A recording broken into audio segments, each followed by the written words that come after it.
अस्सलाम वालेकुम नाजरीन, वेलकम टू पिंडी न्यूज़। मैं हूं मुनीर नज़ीर। नाजरीन, कोरोना वायरस से बचाव और एहतियाती तदाबीर के हवाले से हुकूमत ने जो हदायत की हैं, अवाम का और शहरियों का पूरा फ़र्ज़ बनता है कि उस पर अमल करें। इस मौजू पर बात करने के लिए हमारे साथ मौजूद हैं पाकिस्तान तहरीक इंसाफ के रहनुमा मोहम्मद नासिर राजा साहब। अस्सलाम वालेकुम सर, और पिंडी न्यूज़ में आपको खुश आमदीद। वालेकुम अस्सलाम, थैंक यू जी। अच्छा सर, कोरोना वायरस से बचाव और एहतियाती तदाबीर के लिए अमल पर अवाम जो सीरियस दिखाई नहीं दे रही, संजीदा, तो क्या कौमी इदारे घर घर जाकर अमल कराएंगे या अवाम के अंदर शऊर की कमी है? बिस्मिल्लाहिर्रहमानिर्रहीम। पहले तो मैं आपका शुक्रगुजार हूँ कि आपने इस अहम मौका पे बात करने का मौका दिया। और जिस तरह के हालात चल रहे हैं, मैं समझता हूँ कि गवर्नमेंट के सारे काम करने वाले नहीं हैं। गवर्नमेंट एक गाइडलाइन देती है, अवाम में भी शऊर होना चाहिए कि अभी आप आज सड़कों पे देखें, बाज़ारों में देखें, ऐसा इंप्रेशन आ रहा है जैसे सब कुछ आम रूटीन में आ गया है। हालांकि ये बात नहीं है। तो हुकूमत जो कर रही है वो अवाम की बेहतरी के लिए कर रही है, इतनी बड़ी वबा जो है उससे बचाने के लिए कर रही है, लेकिन अवाम इसको सीरियस नहीं ले रही। अब हुकूमत की तरफ से लॉकडाउन में नरमी हुई है, ख़त्म नहीं हुआ, लेकिन अवाम ने एक अपनी तरफ से उसको मुकम्मल तौर पर अब जैसे मैं छोटी सी आपको मिसाल देता हूँ कि हमारे घर के बाहर ये मस्जिद है। जी। कल जुमा था, नमाज जुमा के लिए वही जो उन्होंने एक सेट किया हुआ है, 5 आदमियों ने नमाज पढ़ी वहाँ पे। ठीक, हमने घर पे पढ़ी। अब हमसे 1.5 किलोमीटर दूर है, वहाँ पे 200 बंदों ने नमाज पढ़ी जी। मतलब अब फिर रात को मैंने SHO साहब से बात की, मैंने कहा यार ये कोई तरीका नहीं है। वो उसने कोई कार्रवाई की होगी, लेकिन हम में वो शऊर नहीं है। और मैं कहता हूँ कि हम मुसलमान हैं, हमारा ईमान ये है कि ऊपर अल्लाह ताला की ज़ात है, वही करेगी जो। लेकिन अल्लाह ताला की ज़ात ये नहीं कहती कि आप कुएं में खुद छलांग लगाएं।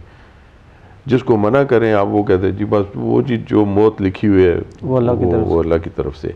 इसलिए मैं समझता हूँ कि अब गवर्नमेंट हर बंदे को घर में जाके समझा नहीं सकती। मीडिया के थ्रू, थानों के थ्रू, एडमिनिस्ट्रेशन के थ्रू जितना भी किया जा सकता था इसको किया है, लेकिन उसकी वजह यही है कि केसेस में भी इजाफा होता जा रहा है। जी बिल्कुल।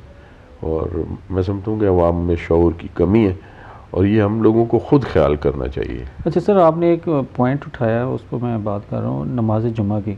नमाज जुमा की जो इबादत थी उस पर तो 5 अफराद ने नमाज़ पढ़ी, बहुत अच्छी बात है, लेकिन हुकूमत और उलमा के दरमियान जो एक मुशावरत थी नमाज जुमा के ऊपर जो मतलब एहतमाम किया गया, उसमें मुफ्ती मुनीबुर रहमान साहब ने ऐलान किया था कि आप नमाज जुमा के लिए जाएँ और एहतियाती तदाबीर पर अमल करें। तो शायद अवाम इस वजह से जो उलमा साहब ने ऐलान किया उसको ज़ैर नज़र या नज़र रखते हुए इस चीज़ पे एग्री हुए। मुफ्ती साहब ने जो ऐलान किया था वो चीफ मिनिस्टर अपना जो सिंध है उनसे मुलाकात के बाद उन्होंने वो ऐलान वापस ले लिया था। और कराची में कल मौलाना हजरात ने बड़ा तावन किया। और आज जो मौलाना हजरात की मीटिंग है वो सदर पाकिस्तान के साथ है। अब आज क्या SOP तय होता है ये आज पता चलेगा। ठीक है। अच्छा सर, हुकूमत और ओपोजिशन कोरोना वायरस से बचाव के लिए, आवाम की हिफाजत के लिए एक पेज पर नहीं है, तो अब हुकूमत और ओपोजिशन को क्या ऐसे इकदाम करने होंगे कि पाकिस्तान में ये जो वबा फैली है उसकी ख़ात्मे के लिए तमाम एक सियासी सोच को मद्देनज़र रखते हुए कौम के फ़ायदे की बात की जाए? देखिए जी, हम 3rd वर्ल्ड में रह रहे हैं और ये वक्त मैं समझता हूँ कि अभी सियासत का नहीं है। मैं उस दिन एक डॉक्टर साहब का पढ़ रहा था, वो चाइना में थे, चाइना में खिदमत अंजाम दे के वो चाइना वहाँ पे जब ख़त्म हुआ कोरोना तो वापस आए। वो कह रहे हैं कि वहाँ के जो अभी कंट्रोल हुआ है उसके पीछे सिर्फ एक ही बात थी कि पूरी कौम मुत्तहिद थी और पूरी कौम का एक मकसद था कि इस मूजी मर्ज से जान छुड़ानी है, अपने मुल्क को इससे पाक करना है, सिर्फ एक। और ये इतना बड़ा उनका इक़दाम था कि जिससे आज वो चाइना तकरीबन क्लियर हो चुका है। जी। लेकिन वही डॉक्टर साहब कहने लगे कि यहाँ पाकिस्तान में आके एहसास होता है कि हर तबका, चाहे उसका ताल्लुक मज़हब से हो, चाहे उसका तबका किसी भी उससे हो, लेकिन इंसानियत को तरजीह दी जा रही। वहाँ पे इंसानियत को यहाँ पे हर बंदे का अपना एक इशू है। सियासतदान इस पे भी सियासत करते हैं, जो कि मैं समझता हूँ बहुत गलत है, चाहे उनका ताल्लुक हुकूमत से हो, चाहे उनका ताल्लुक अपोजिशन से हो। इसमें सियासत नहीं होनी चाहिए। मुल्क है, मुल्क की आवाम है, तो सब कुछ है, सियासत है। एक तो ये इशू है। दूसरा, हमारे जो काबिल एहतराम मौलाना हजरात हैं, उनको भी चाहिए कि वो इस बात का ख्याल रखें कि मस्जिदों को हमें इशू नहीं बनाना चाहिए। देखिए ये खाना काबा हमारा सब कुछ है, जी जी, वो इतनी एहतियात कर सकते हैं, तो फिर हमें भी उनकी पैरवी करनी चाहिए। ठीक। और इस लिहाज से मैं समझता हूँ कि हर तबके को इसमें रोल अपना अपना रोल अदा करना चाहिए, तब जाके इससे ये छुटकारा। अब हुकूमत और अपोजिशन के दरमियान ख़ास तौर पे ये इस चीज़ पे ऑब्जेक्शन या इल्ज़ामात लगाए जा रहे हैं। अब सिंध हुकूमत को देखें तो वफाक की तरफ से सिंध हुकूमत पे इल्ज़ाम किया कि जी ये 12 अरब रुपए की जो राशन तकसीम किया गया, उस रकम में खुर्द बुर्द हुआ है। ठीक है जी। अब सिंध हुकूमत वफाक पे लगा रही है कि वफाक हुकूमत ने जो ज़िलों में राशन तकसीम किया है, तो वफाक ने तो उससे ज़्यादा पैसा लगाया राशन तकसीम के ऊपर। अब वाजिया ये करना है कि जो पैसे राशन पे लगाएगी, अब इसके ऊपर सियासत हो रही है आवाम की हिफाजत के लिए या कोरोना के ख़ात्मे के लिए।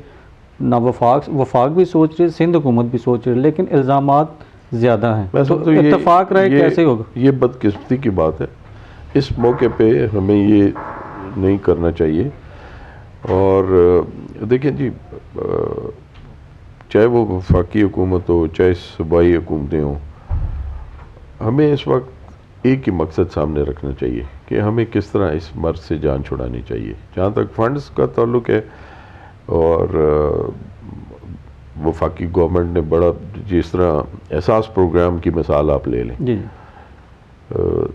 मैं अपने हल्के की बात करता हूँ। PP14 में, PP14 में 8,500 बंदा इससे मुस्तफ़ीद होने जा रहा है। राशन में नहीं, एहसास प्रोग्राम में। ठीक है, ये 12,000 रुपये रकम, जो 12,000 वाली 8,500 लोग जो हैं वो मुस्तफ़ीद होने जा रहे हैं, जिनकी लिस्ट भी चंद दिनों में हमारे पास आ जानी है। यही हाल राशन का है। अब गवर्नमेंट ने थोड़ा सा तरीक़ाकार उसका राशन का कंट्रोल किया है। वो इस तरह कंट्रोल किया है कि अगर कोई प्राइवेट बंदा भी, मिसाल के तौर के मैं अपने तौर पे राशन तकसीम करना चाहता हूँ, वो भी लिस्ट एडमिनिस्ट्रेशन को मुझे देनी पड़ेगी, और जो एडमिनिस्ट्रेशन देगी वो हमें एक लिस्ट बना के, जिसमें शनाख्ती कार्ड का नंबर, फ़ोन नंबर, उनका एड्रेस, उनका फ़ोन नंबर, और उन्होंने एक टीम जो बनाई है वो घरों तक पहुँचाएगी। टीम कौन सी? टाइगर फोर्स नहीं जी, इंतज़ामिया की टीम है। अच्छा जी। टाइगर फोर्स तो अभी तश्कील नहीं हुई, इंतज़ामिया की टीम है। वो इंतज़ामिया का लोकल गवर्नमेंट के ज़रिए किया जाए, गवर्नमेंट के ज़रिए वो उनके घरों तक पहुँचाएगी। ठीक है। तो मैं समझता हूँ उससे काफ़ी उसमें बेहतरी आएगी, मतलब हर हकदार तक उसका हक पहुँचेगा। जैसे सर एक चीज़ हो रहा है कि अब एक दिहाड़ीदार है जो गेंती और बेलचा लेके रोड पे बैठा हुआ है, अच्छी बात है, वो मुस्तैक है, दिहाड़ीदार है। अब जो ताजर हैं, दुकानदार हैं, ठीक है, वो थोड़ा सा अच्छे सेटअप में बैठे हैं, लेकिन है तो वो भी दिहाड़ीदार, क्योंकि वो भी दुकान में अगर कुछ बेच रहा है तो उसकी दिहाड़ी लग रही है। तो अब हुकूमत को इस चीज़ पे देखना होगा कि जो गेंती और बेलचा चलाने वाला वो भी दिहाड़ीदार है, और जो दुकानों में बैठे वो भी दिहाड़ीदार हैं। इन दोनों दिहाड़ीदारों को राशन तकसीम करना या उन तक हकदार पहुँचाना, या 12,000 रुपये की रकम है, तो इस चीज़ पे ऊपर क्या तरजीह दी जाएगी कि दोनों दिहाड़ीदारों को उनका हक है, या जो राशन है या 12,000 रुपये की रकम है या कोई और रिलीफ दिया जा रहा है, तो उनको कैसे करेंगे? देखिए, मसला ये है कि हमारे मुल्क में पहली दफ़ा इस तरह के हालात पैदा हुए हैं, और उससे सारा एक सर्कल चलता है। मतलब लेट्स से आप जिस इदारे से ताल्लुक़ रखते हैं, वो उस इदारे को आमदन आती है, फिर वो आपको तनख्वाह देता है, फिर आप अपना घर चलाते हैं, एक सर्कल है। मैं अपनी मिसाल देता हूँ, हमारा जैसे कुछ ये प्लाजे में शॉप्स हैं, वहाँ से किराया आता है, फिर मुलाजमीन की तरफाएँ और वो उससे वाबस्ता है, अब वो बंद है। ठीक, मतलब दुकानदार किराया सिस्टम नहीं चल रहा। दुकानदार किराया कैसे दें, उनसे मांगना भी नहीं चाहिए। इसी तरह मैं समझता हूँ कि दुकानदार भी जो है इस वक्त बहुत बेचारे मुश्किल में हैं। सर वो कमाएगा तो किराया देगा। कमाएगा तो किराया देगा, और जो बड़े बड़े प्लाजों में है तो वो तो लाखों में किराया है उनका, वो कैसे अफोर्ड करेंगे। तो हुकूमत उनके लिए क्या करेगी? हुकूमत उनके लिए सोच रही है कि कुछ किराया, कुछ उसमें रियायत कराने की, कुछ सब्सिडी करने की, कुछ इस पे बड़ी सीरियस बात है, ये करना चाहिए। हुकूमत सर, लेकिन हुकूमत जो टैक्स लेती है, हुकूमत जो टैक्स लेती है, चाहे माजी में थे चाहे मौजूदा गवर्नमेंट है, लेकिन गवर्नमेंट टैक्स लेती है, तो टैक्स तो इसीलिए होता है ना कि बुरे वक्त में या कुदरती आफात में इस चीज़ को मैनेज किया जाए। और मेरा ख्याल है ताजरों की काफ़ी मीटिंग्स हो चुकी हैं, आज कल कोई फिर फाइनल मीटिंग है चीफ मिनिस्टर पंजाब के साथ, उसमें फ़ैसला किया जाएगा।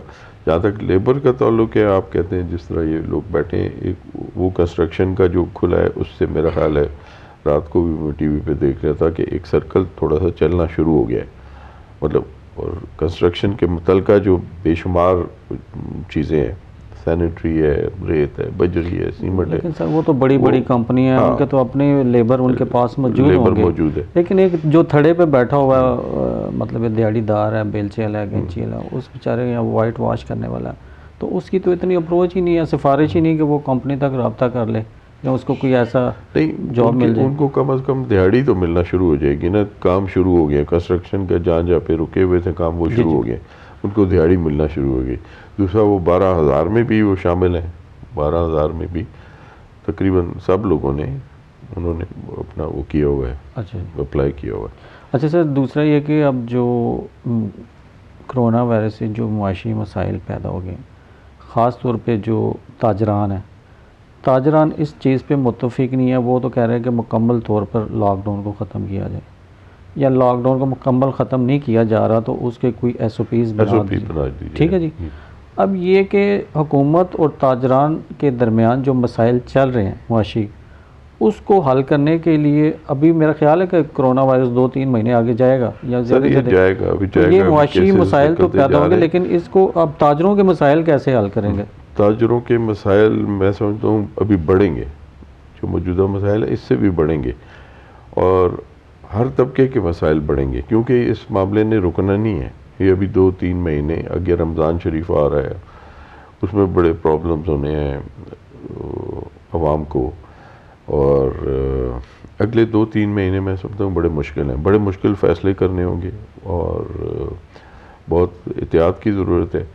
और नुकसान तो जो है वो तो मईशत का, तो वो तो उसको तो हम पूरा कर ही नहीं सकते। लेकिन वो तो वफाकी वज़ीर शेख रशीद ने तो एक ज़राए मीडिया ज़राए के मुताबिक कहा, उसने कहा 15-20 दिन तक या अप्रैल के एंड तक ये मसाइल ख़त्म हो जाएंगे।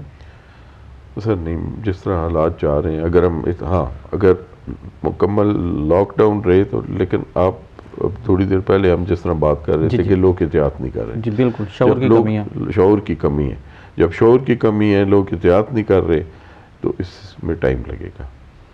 अच्छा सर, तो इसमें टाइम लगेगा, हुकूमत जो अपने करेगी आवाम की हो। दूसरा आखिरी सवाल ये है कि सर रमज़ान अनकरीब शुरू होने वाला है, ठीक है जी, कोरोना लॉकडाउन भी है साथ, लॉकडाउन और रमज़ान की वजह से जो एक दिहाड़ीदार है जो सुबह दुकान खोलेगा, लेकिन हो सकता है कि वो रोज़े के बाद उसके पास इतनी मदाफ़त क़ुव्वत ना मौजूद हो कि सुबह सवेरे वो बाज़ार खोल सके या दुकान खोल सके, तो वो हो सकता है कि 5 बजे के बाद तो वैसे ही टाइम ख़त्म हो जाएगा। तो गवर्नमेंट इस चीज़ को क्या ज़ाहिर गौर खोलने की इजाज़त भी अगर गवर्नमेंट देगी तो 5 बजे तक देगी,